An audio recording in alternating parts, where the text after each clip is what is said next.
Okay then, buddy, so recapping on the session, as we can see now with the noodle on the floor, what we're really looking for now is to try and get that path working more from the inside. Now the club face is getting in a stronger position with that sort of tweak it set it with the shoulders and the club face, turn the club on the ground. We've now got to feel that position with the shoulder, especially in the right hip. As you come back down, what we don't want is them to get too dominant. So you can see this move here now.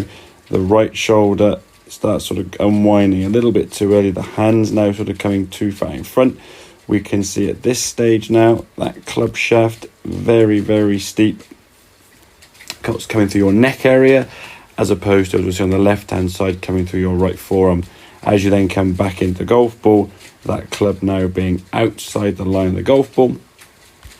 Swinging across left and generally hitting a big pull left or a weak cut you out to the right. So once we did that changes there, and the changes we said, from this sort of setup position, we lift the club up a little bit, turn the club face just a smidgen. So if the club was to go straight up in the air, the bottom leading edge part of the club, the lowest groove, will be pointed towards sort of 12 o'clock. What we've got to do now is just twist the club face a little bit, so it just hoods it down, shuts it down. Then we put the club back on the ground, and to square it up, you can see now your shoulders and your torso. If we compare that setup to this one on the right, we can see now we can't see any of your left shoulder, left chest there. And it only really comes into play when your club moves back almost the edge of the noodle there. So your shoulders previously were aiming a bit left, and that shoulder alignment at address with the shoulders aiming too far to the left and the club face a little bit weak will give that kind of weak left cutty shot, goes out to the right, or that sort of hard pull when you use your hands. So getting that left shoulder forward or this right shoulder back, you'll see the difference now as you come back to the golf ball. Same good turn and transition to the top.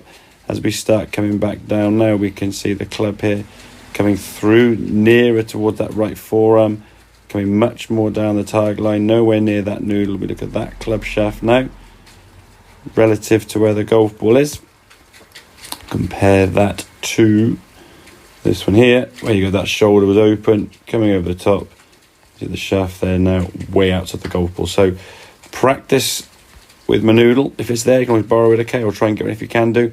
Get that sensation that club is working on a better path, both on the way back and on the way through, with that adjustments of the grip, just to make sure that club face now is stronger and sending golf balls to the left. So hope that all makes sense. Any questions, give me a shout, and I will see you soon practicing, mate. Cheers, buddy.